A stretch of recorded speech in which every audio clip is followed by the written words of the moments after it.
একটা শহর ছিল যা হাসতে হাসতে গড়া হয়েছিল, আর সেখানে বাস করা একটা জাতি ছিল যাদের প্রতি আল্লাহ সব নেয়ামত দিয়ে সম্মানিত করেছিলেন। কিন্তু এটা মানুষের ইতিহাসে এমন একটা জায়গা ছিল যেখানে পাপ গোপনে নয় বরং স্পষ্টভাবে করা হতো। ওই জাতির অপরাধ এতটাই অদ্ভুত ছিল যে এর মতো কোনো অপরাধ মানুষের স্মৃতিতে কখনোই রেকর্ড হয়নি। আল্লাহ তাদের পথ পছন্দ করেননি। তারপর আল্লাহর সিদ্ধান্ত নেমে এলো, এক মুহূর্তে পুরো জাতিটাকে তাদের শহর সহ উল্টে পাল্টে দেয়া হলো, যা কিয়ামত পর্যন্ত শিক্ষা হয়ে থাকবে। ওই জাতি ছিল লুতের জাতি, আর ওই বসবাস করা শহর ছিল সোডাম। আজকের জর্ডান আর প্যালেস্টাইনের মাঝে দুইটা পরিচিত শহর ছিল, সোডাম আর গোমোরা। সাদুম একটা এমন শহর ছিল যেখানে জমিতে চশমা আর বাগান দুটোই ছিল। ফসলগুলো এত শক্তিশালী যে মানুষ কখনো ভাবতেই পারেনি যে এই জমিও না বলতে পারে। খেজুরের গুচ্ছগুলো নরম ছিল, ফলগুলো ভরে ছিল, আর জমির পানিতে মিষ্টতা ছিল। কিন্তু তাদের হৃদয় জমির মিষ্টতার ঠিক উল্টো, ধীরে ধীরে কঠিন হয়ে যেতে লাগলো। প্রথম প্রথম তাদের গুনাহ ব্যক্তিগত ছিল। তোমার হাসিটা খুব সুন্দর। তারপর সারদার হাসি দিয়ে বলল, এটা নতুন রাস্তা, এতে মজা আছে। আর তারপর মানুষের মধ্যে এটা শখ, অভ্যাস আর মনোভাব হয়ে উঠল। পাপ এখন শুধু ব্যর্থ হচ্ছে না, এটা সংস্কৃতির রং ধারণ করেছে, যেখানে মানুষ রাতের অন্ধকার থেকে বেরিয়ে এসে খোলা সভায় ঘোষণা করে এবং আল্লাহর দেওয়া হুকুমগুলোকে বিতর্কে উড়িয়ে দেয়। দূরে এক শহর বাবুলে আল্লাহর নবী হজরত ইব্রাহিম আলাহিসাল্লাম আর তার ভাতিজা হজরত লুত আলাহিসাল্লাম আল্লাহর বার্তা মানুষদের কাছে পৌঁছে দিতেন। তারপর আল্লাহর হুকুমে তারা হিজরত করলেন। হজরত লুত আলাহিসাল্লাম ছিলেন প্রথম মানুষ যারা ইব্রাহিম আলাহিসাল্লামের প্রতি ঈমান এনেছিলেন, অর্থাৎ এই দুজন শুধু রিশতার কারণে নয়, ধর্মের যাত্রায়ও যুক্ত ছিলেন।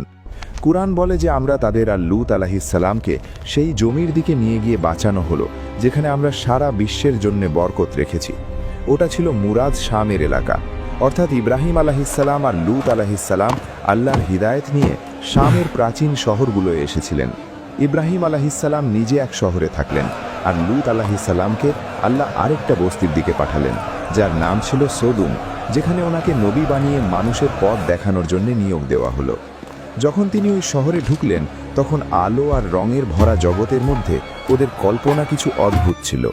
চোখের সামনে ব্যবসার কারওয়ান, উঁচু বাড়ি, বাজারে আকাশ আর রেশমের গন্ধ, মাঠে দোলানো সবুজের ঢেউ, সব কিছু আল্লাহর দানগুলো সাক্ষী দিচ্ছিল। কিন্তু যতই তোমরা তাদের মাঝে গেছো, তাদের মুখ থেকে হাসি ধীরে ধীরে মুছে যেতে লাগলো, কারণ তোমরা যা দেখছো সেটা একজন নবীর জন্য শুধু দুঃখের ছবি নয়, বরং হৃদয় নাড়িয়ে দেওয়া সত্যি। এরা সেই লোকেরা যারা আল্লাহর দেওয়া প্রকৃতিকে ছেড়ে দিয়ে নিজের ইচ্ছাকেই নিজের উপাস্য বানিয়ে নিয়েছিল। পুরুষরা নারীদের থেকে দূরে হয়ে শুধু পুরুষদের মধ্যে মগ্ন হয়ে পড়েছিল, এমন একটা অপরাধ যা মানব ইতিহাসে আগে কখনো হয়নি। কুরআনের মতে এরা এই দোষ শুধু লুকিয়ে রাখত না, বরং খোলাখুলি করত। তাদের সভায় অশ্লীলতা, গলিতে অশ্লীলতা। দরজা বন্ধ করো আর মদ আনে দাও। আর রাস্তাঘাটে পথচারীদের সাথে খারাপ আচরণ একটা নিয়ম হয়ে গিয়েছিল। মনে হয় এটা একাই। চল, এর পরিশ্রমের ফল আমরা পাই। সোদমে আইন আমাদেরই, এটা আমাদের দাও। এর বিনিময়ে আমি তোমাদের সবাইকে রাতে দাওয়াত দেব। যেই শহরকে আল্লাহ শান্তি, রিজিক আর সৌন্দর্য দিয়েছিল, একটু ভাবো সেই একই জমিনে লোকেরা রাস্তার ধারে বসে যাত্রীদের বিরক্ত করত। পিরেশান করো না, খোদার জন্য আমাকে মুক্তি দাও। তাদের মাল লুট করতাম, তাদের সঙ্গে অশোভন আচরণ করতাম, আর এইসব কাজ করে গর্ব করতাম। বরকতের ভূমি এখন অপরাধের মাঠই পরিণত হয়েছে। একদিন হজরত লুত আলাইহিসসালাম ওই কওমের কাছে গিয়ে বললেন, আমার কওম, আল্লাহ থেকে ভয় করো। আমি তোমাদের কাছে এমন বার্তা নিয়ে এসেছি যা তোমাদের কল্যাণের জন্য। কওমের তরুণরা হাসতে হাসতে বলল, আমাদের শহরের গলিগলিতে কল্যাণ বয়ে যায়। আমরা কোনো নবীকে চাইনি।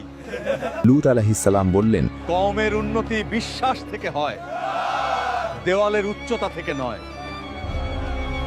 সর্দার রেগে গেল। আমি বললাম, এই দেওয়ালের উচ্চতা আমরা নিজেরাই তৈরি করেছি। ঈমান আসলে কি জিনিস? লূত আলাইহিসসালাম নরম ভঙ্গিতে বললেন, যেখানে মানুষের প্রকৃতি নিজেই পায়ের তলায় মারিয়ে ফেলে, সেখানে শহরের বয়সও কমে যায়। জাতি ঠাট্টা করে বলল, নিয়ে এসো সেই আযাব যেটা দিয়ে ভয় দেখাও। তারা ভাবত আল্লাহর কথা শুধু একটা কথা বলা, কিন্তু তারা কি জানে আল্লাহর কথা হয় সিদ্ধান্ত। একদিন নয়, এক মাস নয়, পুরো একটা সময়কাল, যা অনেক প্রজন্ম পেরিয়ে যায়।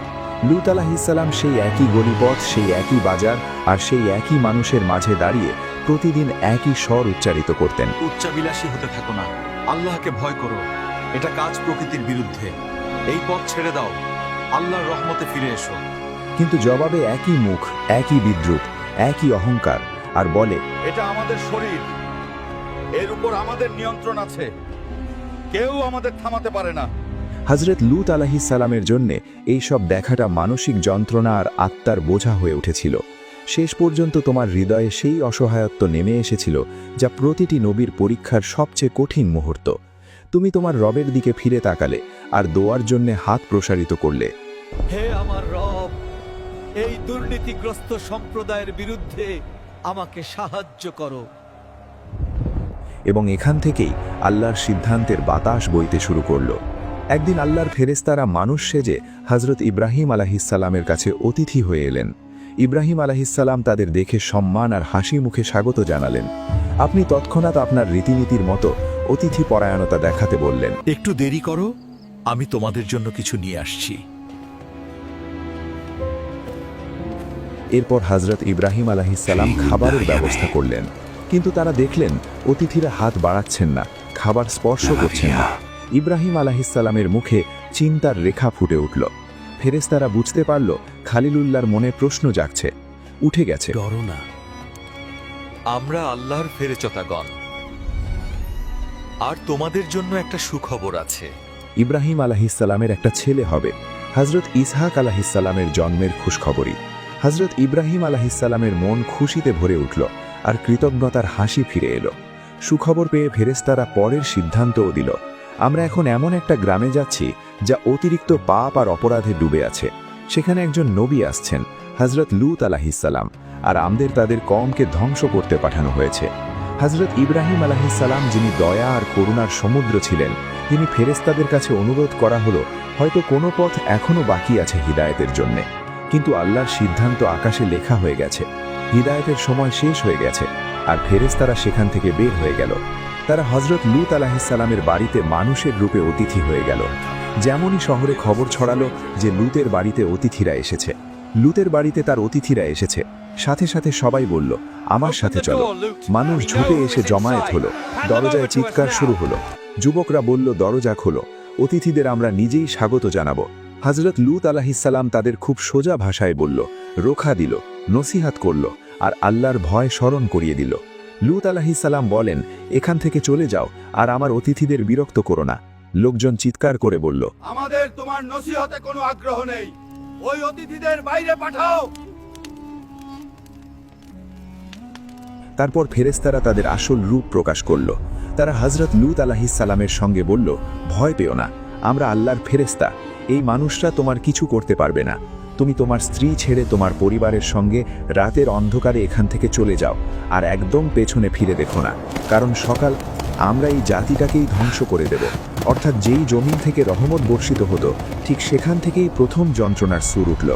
তারপর যখন আল্লাহর আদেশ এলো, জমিন কেঁপে উঠল, বাড়িঘর উল্টে পড়তে লাগলো, মাথা হারাতে হলো, এবং আকাশ থেকে ধারালো পাথর পড়তে শুরু করলো। প্রতিটি পাথর তার ঠিকানা, লক্ষ্য আর অপরাধী নিয়ে এসেছিল। কিছু রেওয়াজ অনুযায়ী আল্লাহ সেই বসতিটাকে জমিনের বুক থেকে উপরে তুলে দিলেন।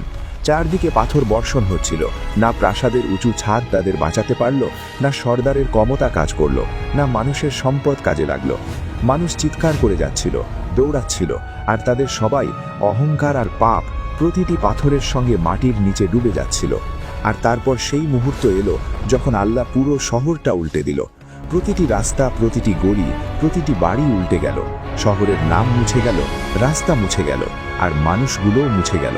কিন্তু ঘটনা মুছে যায়নি, কারণ আল্লাহ তাকে শিক্ষা হিসেবে রাখতে চেয়েছিল। যদি তুমি এই ঘটনা বুঝতে পারো, তাহলে কমেন্টে লেখো তোমার লূত সম্প্রদায় থেকে কি শিক্ষা পাওয়া গেল। ভিডিওটা লাইক করো, চ্যানেলটা সাবস্ক্রাইব করো আর তোমার বন্ধুদের সঙ্গে শেয়ার করো।